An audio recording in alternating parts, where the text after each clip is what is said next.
And the Torah tells us that Sarah, you may know, when she passed away, she was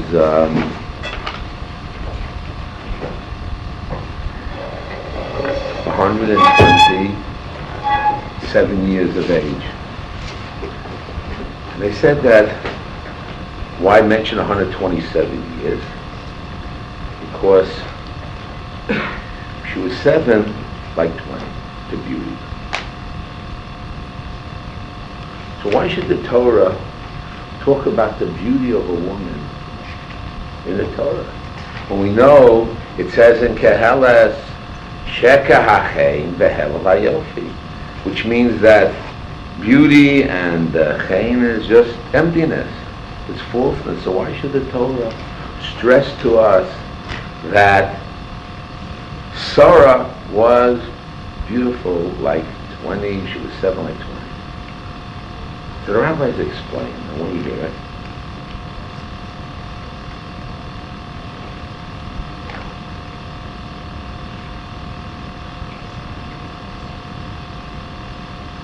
A girl of 7 still has a child's beauty and a child's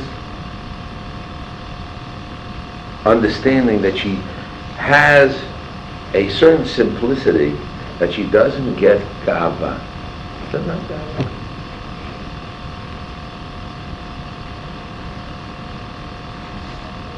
The girl is 20 already. She knows she's beautiful. And she knows boys are looking at her. She makes sure she looks beautiful. And she already lost the tamimas, that innocence of youth of a child of 7. She lost it. While Sari Meinu, even though she was 20 and beautiful, she still had the tamimas, that's the, not the right word, but the innocence of her beauty. Even if 20, she had the innocence of her beauty as if she's still 7. I want to explain that a little bit. You have before and after. Before the sin and after sin. We'll talk about that one. In other words, you have a certain innocence, and then you lose the innocence. So you lost something, you really lost something. That innocence is a valuable thing called tamimus. Tamimus is a person who is Tom would be somebody who is, I wouldn't say the word naive, but accepting. You have people who are accepting, youthful people, accepting, whatever story you tell, say, like children. It has a certain childness to it, there's a certain beauty to it, a certain understanding that they have. And that's like a girl of 7. So what happened, so Sari Meinu had a beautiful quality. Not because of beauty, she had the taminas in her beauty. She was toned. She had the innocence in her beauty. And most people at a certain age, they lose that innocence in their beauty, although they like to look young, feel young, be young, but that innocence of beauty, that chein of beauty, just disappears. I want to talk before and after. We'll go about before. Now, when Hashem created the human being, He created Adam Harishon in Gan Eden. In Gan Eden, Adam Harishon, before he sinned, eating from the Eitz HaDaas, everything was good. The Rambam says among everything seemed to be good. Kol man dov rachman. Everything was good. Baruch Hashem was good. Like an innocent, a child innocent. Everything is good. Everything is happy and good. Therefore, he didn't have to find any takbuls, anything to search. Whatever he had, he's happy. After he ate from the Eitz HaDaas, after he ate from the tree, he felt something is missing. And he always wanted to fulfill that missing thing. I want to explain it in the pain-pleasure theory. Today in the world, in the 1700s, the pain and pleasure theory, the theory also of Rabbi Tam, or down in Mishul Shosharim, Griffin, great rabbis talk about pain and pleasure. Why does a person do something? I ask you, why do you do what you do? Well, there are many reasons, but one of the theories in the world, which is already in the world today, talks about pain and pleasure. When you do something because you get pleasure, you know it's right. Right things feel good. You do things because you feel good, because it's right. You like it, it's pleasureful. Or you do something because it has pain. You want to stay away from pain. You want to stay away from pain or something missing, something losing or lost. So you want to stay away from it. So we have two motivations. This is a fellow, but I don't know the name of the guy, but he sold 25 million cassettes. And each cassette was about, the set was $200 and some odd dollars. So add $200 some odd dollars to 25 million, so the man has some money and the people are buying it. And this is a theory. This here is called pain and pleasure. My daughter Rivka, she wanted to give me a gift. She said, "You want this from me?" I said, I only read a few of them, but the base is called the pain and pleasure theory. That's what's called. 25 million people, and who are his customers, President Clinton and Professor so-and-so and billionaire so-and-so. He mentions all the names of these people in the world who go to his courses and he influences them. It could be true. And all these organizations he has, besides the 25 million copies, he's making double the amount of them. But anyway, the theory is pain and pleasure. Pain and pleasure theory is a theory we explain. This is the time Rabbi Tam had it, explained it. Shiur explains. Other people have different views. In the English world, it's by Burke. Go down to the world, and the 1780s around then. But that's what's going on. That's on pleasure and pain theory. I want to explain a little bit what's happening here. And how do they say, when you do an action, do something, do it because you're going to get pleasure. Why do you stay away? Or you're trying to avoid pain. You're trying to avoid poverty, so you'll work hard. You're trying to avoid the police. You want to avoid being hit by your parents, so you'll do certain good things. You're afraid of being punished, you'll do certain things. So to stay away from pain, you're going to do things. Or you want to do it because you get pleasure. That's the theory. So how do you stop doing something according to this theory? Very simple. That you say, whatever you're going to do, you say, let's say you want to do it or don't want to do it. You don't want your daughter to do it or your son to do it. So you convince the person or convince yourself that it's more painful if you'll do it. And you get more pleasure in the long run if you won't do it. Or do it or don't do it. So you push it in a way in that box of pain and pleasure, and that's the way you will convince the person to change their ways. Or work on your midos, your character. If you feel that anger is bad, you say, well, by having anger, I have so much pain, will cause you so much trouble, so it doesn't pay. I got to run away from that pain. You build up the pain in your mind, run away from that pain, and therefore it's more pleasureful, more pain to get away from the pain. I better not do it, and then I get more pleasure. Or the other way around. If I want to do something, I say, well, this will be so much fun. If I don't do it, I'll have so much pain. Why procrastinate? Because I procrastinate, then it's going to catch up to me. It's going to happen. And you get a whole story about 3 years and 5 what's going to happen. You build a picture in your mind. It's a terrible, painful. And people don't want pain. They stay away from pain, and therefore they won't do it or do it. It's called the pain and pleasure theory, and that's what they sell today in the market to people to change their personalities and growth. So we wanted to say, we found the same story in a story of Adam Arishon, according to the Yeshua's mouth, according to the Rambam, the Mar Nevuchim. The Manani is the guy that perplexed. That's the pleasure and pain. I want to explain that. Pleasure and pain.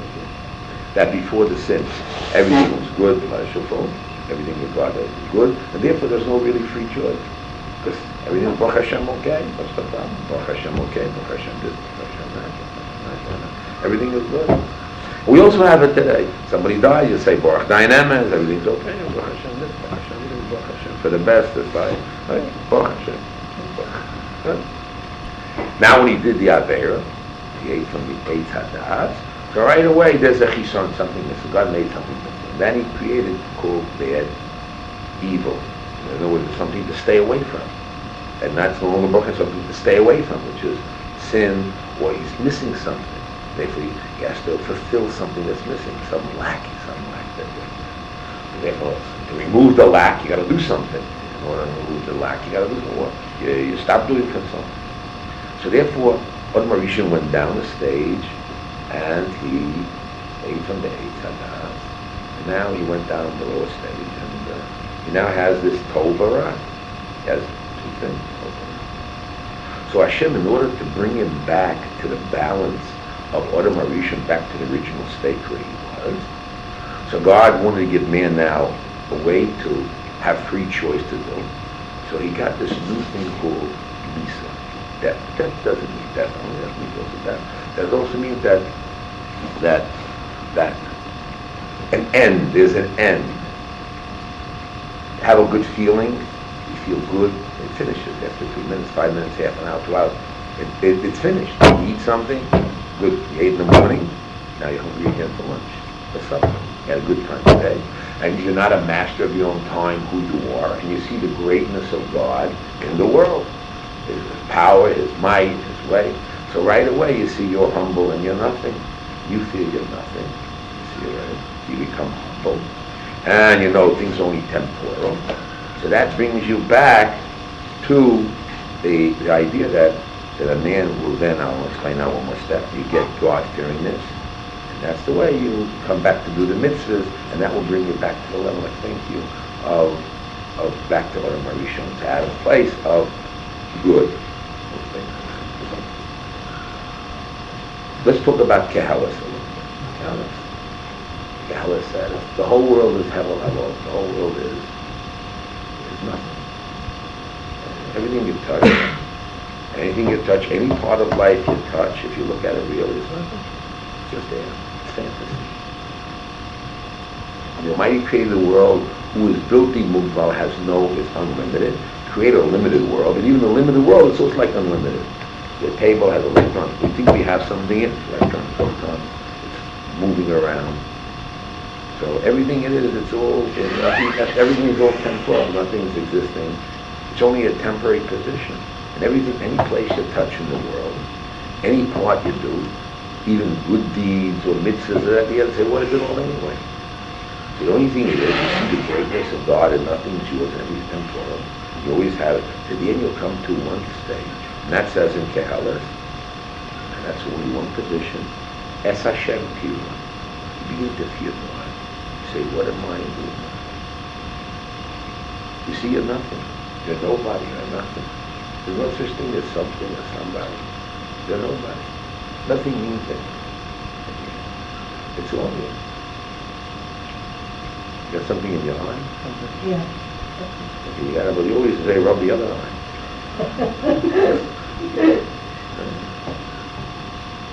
Anyway, everything is temporal. Man gets God-fearingness. Now, many people have awe of the world. They see that the world is hevel and nothing, and it turns to zero, what it's all about. So, but they have fear, and it doesn't go anywhere. But since, for us, the Jewish people, we have fear. Fear is a mitzvah, and therefore mitzvah has quantum, a measurement. A measurement has a form, a shape. It's not just a, wow, it's an emotion and then it goes away. And you write poetry, you write music, or you'll tell your friend, where does it go? It just disappears. You have it, it's also again empty. So if we translate the fear of God and see that you're nothing and nobody, and you translate it into watching mitzvahs and doing God's will, so you're taking that emotion and you translate it and move it into mitzvahs and good deeds. And the only value you have in the world, since the world is empty and zero anyway, it's all a joke, it's only empty. You turn around, shut your eyes for a second, you're a little girl of 6, 8, 10, 12, think about it. Your mother, your father, shut your eyes for a minute, picture. Time goes so fast, you got married, or if you didn't get married, you got young girls here, you're going to the school, bat mitzvah, whatever you have in your mind. It's so quick and fast, it's all empty, fun. It's there, but it's like a dream. Hevel. So what's left? You should be shaking and fearful. And you see that God runs the world. And man is only at a time. Even the Goyim know that. They know, they talk about, and the world is 20 billion years old. Okay, good. And how long is man? Okay, a million, but it's only temporal. But where are the Indians? They're gone. They already got fossils. And where are the Hittites? They're gone. And where are the Canaanites? We don't know where they are. We found this little vase. And where did we get these? The Romans, I don't know. We have these pictures of the Romans. We go to Rome, we see the buildings, a few buildings. And where are they? Everything is just there. It just disappears. One generation comes, generation goes. What's left? What's not? It just goes away. And according to science, what will happen? Man will also go. The world will remain. The sun will remain. And the stars will be there. And the earth will continue. And the winds will be there. So man comes in and goes. So man feels, who is he? What is he? He gets the feeling of God-fearingness. He's nothing. And the only thing that has meaning is the end comes. Listening to God. What is my purpose? So God tells you, when you fear Him, do the mitzvah, do my will. Do my will, do my will. What's my will? Not your will. God, what is your purpose? So you want to find what your purpose is, you got to do it. So it's mitzvahs. Only God says mitzvahs have value. Because He says they have value. They don't have value. Why should it have value? Then you're just an animal for momentarily pleasures. And okay, well, future, right? After future, what? 120 years, everybody disappears. What are you going to do? A house. House comes and goes. We'll be skyscraper. We think that's that. It won't be that. Nothing's that. 100 years, 300 years, 500 years. No, disappear. The wind takes it away. The rains take it away. And the whirlwinds take it away. And the hurricanes take it away. So man gets this fear of who is he, what is he. He gets the idea, concept of God-fearingness and doing God's will and doing the mitzvahs. That's all. And everything he touches in life, every position in life, it turns to the same thing. Have a havodah and fearing God. Any part you touch him with. So now, the way that man can shape up to fight the Yetzer Hara after he ate and ate all these missing parts, only God-fearingness. Meaning that it's nothing. What's it anyway? You talk about love, what's love? He says a few words to you, a few emotions with you, what's it all? Okay, you don't want that. You want to go to the movies and have the dreams. You have the dream after the movies, you get out of the movies, what happens? The light goes on, the dream goes away. It's the area, you're back in the reality, cold. So it's a dream again. And again, the same story goes, and we live in the dream, and so the only thing value we have is only one thing. Doing the will of God. And God, the will of God is what God says. It has value. Without God saying value, it has no value. So the only value of the whole system is the fear of God, that God gives the value of what the system is. Otherwise, it's not the mitzvah. That's what it is. That's why when God created the world, they had a big question. Why does the God start the Torah with gracious and the story? The Torah should start with the mitzvahs. Mitzvahs are mitzvah, you get the next world. So Rashi answers, Rabbi Yitzchak answers, Koach Maisa, he wants to tell the strength of God. What's the strength of God? The Torah. To be God-fearing. The world is nothing, he creates the world is his, he's the boss. And once you know he's the boss, and the world knows he's the boss, and he can take the land from one and give it to the other, he's the master universe, so then you can do the mitzvah. But until that step, you don't know. And even history of the Jews. What's history of the world? We read the history of the world. The way God wants to tell us history. You have the history of Adam and Eve. You have the story of Cain and Abel. You have the story of the water with the flood. You have the story of the Tower of Babel. You have the story of Abraham. Why are all these stories here? To teach us. Man now gets into the world. And right away, the first day he's born on Friday, what does he do? Gets into trouble. Gets kicked out of there. Gets smacked, kicked out. If he goes out of there, and they have these sons, 2 sons. What are the 2 sons already? One kills another one, right? Jealous then. Then they patch it up and get a 3rd son. And then the world starts to move and grow. And then what happens? What do they do? Everybody's out for themselves. Hefker. Hefker is freedom of all. No respect for human beings. Wife swapping. Getting married to animals, men and men, all animals, the whole world, what does that change its value? Stealing. not caring for one another, lost all value, human dignity. God says, Geshem, rain. Geshem also means physical. You read after physical. Bring the Geshem, the physical down, and wipe you off. You just disappear into the physical world. You all disappear. You all became eaten up and became back into earth. Fertilized. What? Gophers and Noah. They became fertilized. Fertilizers. Fertilizers. Right? And now he saves Noah, and instead of learning from the past, they learn from the past. Instead of being hefker, what they decide to be organized. Government. So they built this city called, they wanted to build a Tower of Babel, organization, society, what was more against society, people society, one nation, one language, one people, and if anything wrong was televised, publicized, the newspaper, people had to fear of society, what society going to do, what they're going to do. Until two people came along, one was Ashur, after that, he opened the city of Nineveh, he went against Nimrod, and it was Abraham. He saw God, he said, no, there's nothing wrong. I'm going to fight society. He went away because he saw God. What did he say?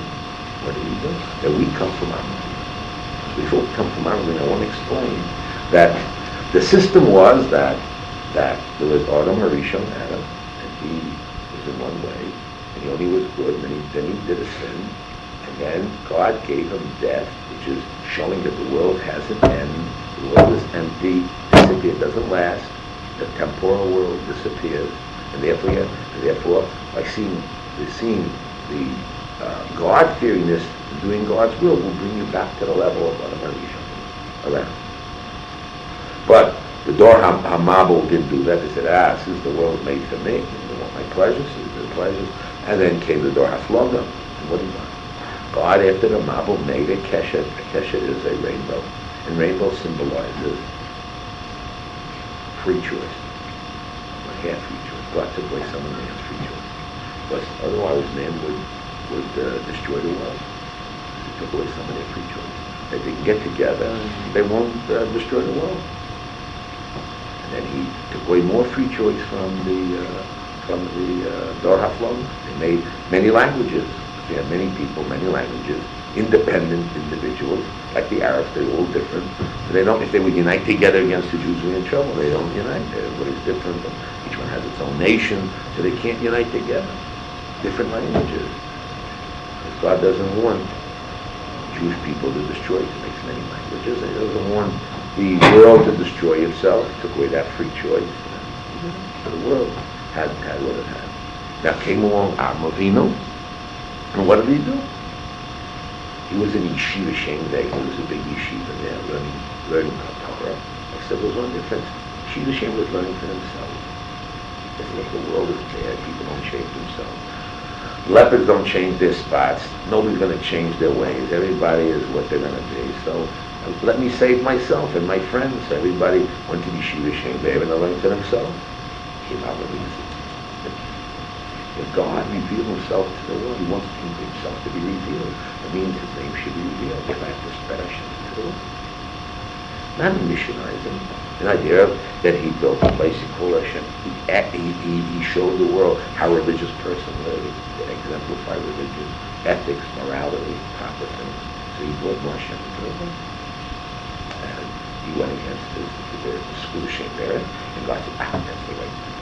Now, Avraham Avinu, he had many people who converted to believing in one God monotheism, and his wife worked very hard.